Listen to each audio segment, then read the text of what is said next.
Bonjour la communauté Amagat Wax, j'espère que vous allez bien. Aujourd'hui, nous allons coudre ensemble le patron de la robe Emily. C'est un patron qui va de la taille 32 au 56 pour une stature de 168. Avant de débuter, je vais vous demander donc de prendre vos mesures, vos mensurations, puis de vous reporter au tableau de mensuration prévu dans le livret d'instructions. Une fois choisi, la mesure la plus importante, c'est celle de votre tour de poitrine. Vous allez définir donc la taille à coudre avec la mesure de votre tour de poitrine. Je vous invite à avoir sous la main donc votre tissu. Les tissus recommandés sont le tissu wax, la popeline de coton, tout tissu en chaîne et trame. Vous aurez aussi besoin d'un thermocollant type G700 tissé ou H200 ou sinon un H250 non tissé qui est uniquement utilisé pour la parmenture et la ceinture. Le métrage nécessaire pour ce projet est une lèse de 150, il vous faudra donc 5,30 m si vous êtes dans la taille 56. Pour du wax, je vous invite à utiliser uniquement un pagne, c'est beaucoup plus avantageux pour vous. Maintenant, nous allons donc assembler nos patrons. Dans mon cas, je suis sur la version pochette qui est disponible sur notre site internet www.amagat.fr. Pour cela, j'ai juste à assembler mes deux planches patrons comme présenté ici en image. Pour vous qui êtes à la version PDF du patron, vous allez assembler vos feuilles une par une, bord à bord et simplement scotcher le milieu sans rien couper. Toutes les marges de couture sont comprises dans le patron et elles sont de 1 cm. Toutes les coutures se font endroit contre endroit. Elles débutent et finissent par un point d'arrêt. Durée pour la réalisation de ce projet est de 3 heures, assemblage du patron à 4 compris. Pour vous dire, c'est un projet facile et rapide. Nous allons maintenant découper ou décalquer nos pièces du patron à la taille prévue pour nous. Donc, je vous invite à découper toutes vos pièces, puis vous allez devoir choisir l'encolure que vous souhaitez pour votre robe. Pour la robe Emily, nous avons proposé deux types d'encolure. Une encolure ronde, puis une encolure cœur. Comment choisir son encolure? Sur le patron, vous avez un rectangle qui va venir se placer sur le devant de votre robe. Cela vous permet donc de passer de l'encolure ronde à l'encolure cœur. Je vous montre ici en exemple comment assembler ce rectangle. Il vous sera nécessaire pour plus tard également si vous souhaitez coudre ou pas l'encolure ronde.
Je me munir donc de mon tissu. Dans mon cas, j'ai choisi de coudre la robe Émilie dans ce merveilleux wax que vous pouvez retrouver sur notre site internet. Vous allez préalablement laver et repasser votre tissu. N'oubliez pas que le tissu wax a un envers et un endroit. Ce que je fais, c'est que je plie mon tissu en deux sur une partie, puis je vais venir couper 2 fois mon pan de jupe endroit sur endroit. Vous n'oubliez pas les repères poches qui sont sur la partie jupe.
Débutons notre projet. Pour cela, vous allez penser à surjeter toutes vos pièces poches. Puis, nous allons rabattre notre pièce manche endroit sur endroit et nous allons épingler le contour comme présenté ici en image. Puis, nous allons l'assembler à 1 cm de marge de couture.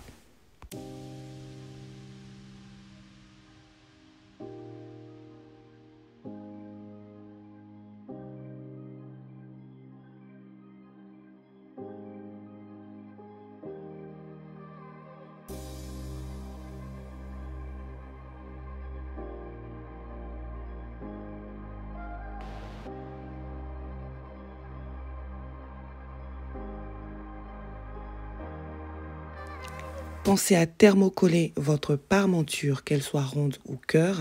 Cette pièce doit être thermocollée.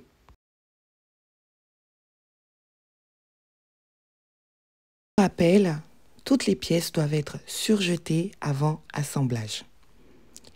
Épingler endroit contre endroit les 2 pièces milieu dos. Piquer à 1 cm du bord depuis le repère du décroché jusqu'en bas.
Nous allons maintenant assembler les épaules.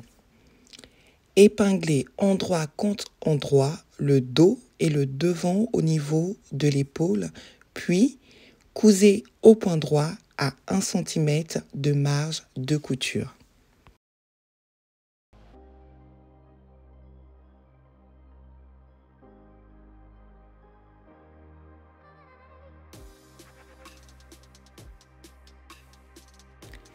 Pour la parmenture, vous allez venir positionner un cordon à précisément 1,5 cm du bas,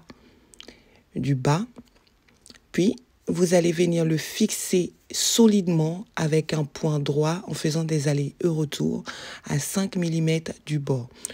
Le cordon doit être suffisamment long pour que le bouton puisse y passer sans peine. La couture finale sera à 1 cm du bord de l'espace pour le bouton.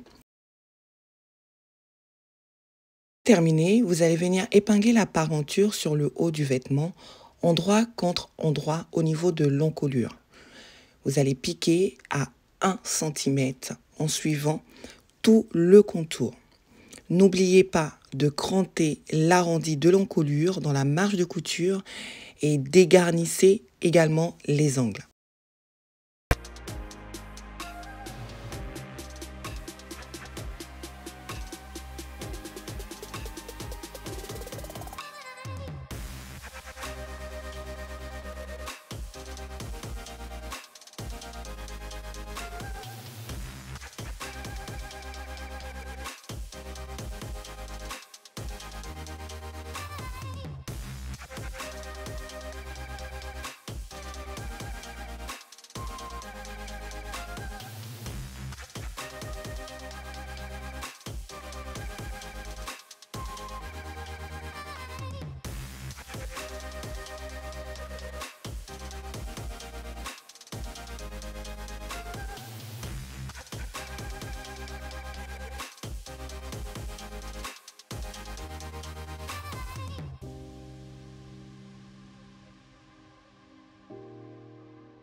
Une fois terminé, vous allez retourner la parmenture sur l'envers du vêtement, puis vous allez passer un coup de fer à repasser et effectuer une surpiqûre ou une sous-piqûre tout le long de votre couture en allongeant légèrement le point de votre machine à coudre.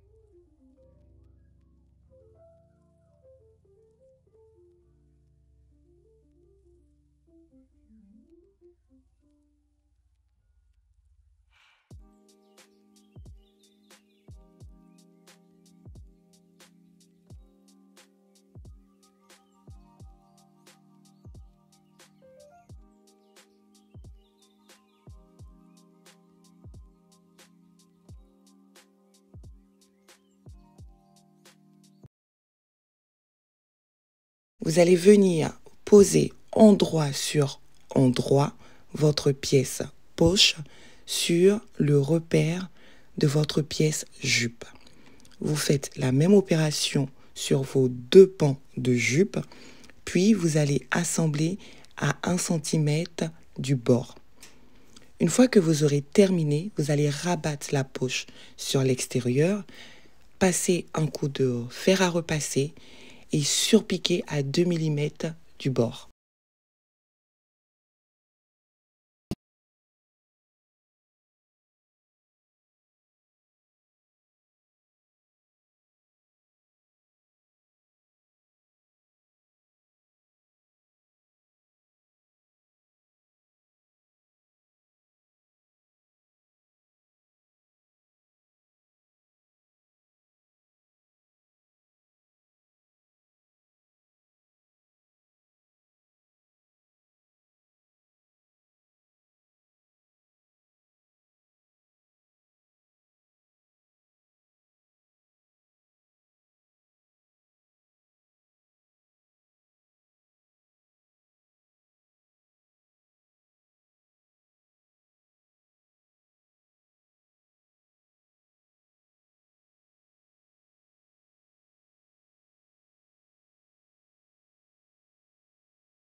Vos coutures d'assemblage terminées, vous allez venir ouvrir vos panneaux de jupe, puis vous allez superposer le devant et le dos endroit sur endroit, les poches ouvertes. Vous allez piquer à 1 cm tout en suivant le contour des poches. Regardez en image ou sinon dans votre livret d'instructions, le schéma est hyper détaillé.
Épinglez ici endroit sur endroit votre vêtement, puis nous allons piquer tout le bord comme présenté ici en image pour fermer le haut du vêtement.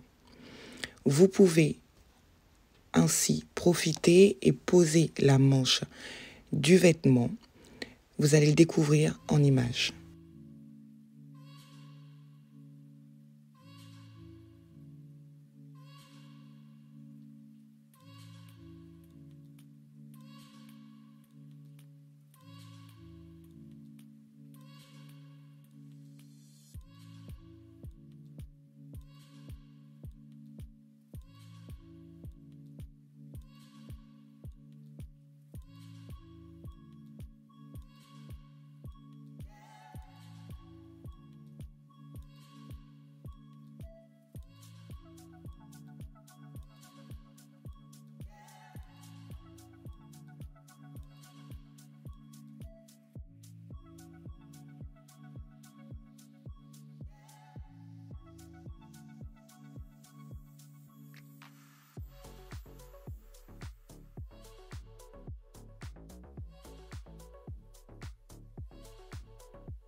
L'étape précédente était beaucoup plus parlante en vidéo. Alors c'est pour ça que je me suis tue et pour vous laisser observer ce qui se passe. Maintenant, nous allons assembler le haut avec la jupe. Nous allons donc ouvrir notre jupe en étant sur l'envers face à nous. Puis, nous allons mettre notre haut sur l'endroit. Nous allons insérer notre haut à l'intérieur de la jupe et de ce fait, nous serons endroit sur endroit à l'intérieur. Puis, nous allons faire correspondre la couture côté de la jupe à la couture côté du haut, de part et d'autre. Puis, la couture milieu dos du haut au milieu de la jupe dos. Ainsi de suite, puis nous allons épingler tout le tour et assembler à 1 cm de marge de couture.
Nous allons réaliser ici une couture de maintien au niveau de la couture épaule pour venir plaquer notre parmenture afin qu'elle ne bouge pas. Cette opération sera réalisée une seconde fois de l'autre côté. Puis, nous allons réaliser l'ourlet de notre jupe. Pour cela, vous allez surjeter le bas de votre jupe et réaliser un double repli de 1 cm autour de la jupe. Vous pouvez aussi vous munir donc d'une couture. Vous munir, non, mais vous allez, pour vous aider, coudre à 1 cm de votre jupe dans l'arrondi. Et c'est cette couture qui va vous aider à avoir un bel arrondi. Moi, ici, dans mon cas, j'ai utilisé donc ma recouvreuse pour me faire un point de recouvrement. Et ainsi, ça me permet donc de pouvoir effectuer un beau repli tout le tour. Et plus tard, encore un autre repli de 1 cm. Puis, j'assemble au point droit. Et ainsi, mon ourlet, il est terminé. N'oublions pas, nous avons donc la pose du bouton à effectuer. Et plus tard, repasser notre vêtement et il est terminé. Dans le patron, vous avez la pièce ceinture. Si vous voulez une ceinture, vous pouvez l'assembler. Vous thermocollez votre pièce ceinture, puis vous l'assemblez endroit sur endroit. Vous retournez et vous faites une surpiqûre. Moi, dans mon cas, je souhaite une ceinture qui n'est pas identique à ma robe. Donc, je n'ai pas filmé cette partie, mais elle est relativement facile, même pour une débutante. Je vous remercie de m'avoir suivi lors de ce tutoriel. Si vous en voulez encore, n'hésitez pas à me le mentionner en commentaire, à liker cette publication, à la partager autour de vous et surtout n'oubliez pas d'activer la cloche de notification pour être tenu informé des prochains tutoriels à venir. Je vous remercie beaucoup et je vous souhaite une bonne et heureuse année. Bienvenue chez Amagad Wax. À bientôt.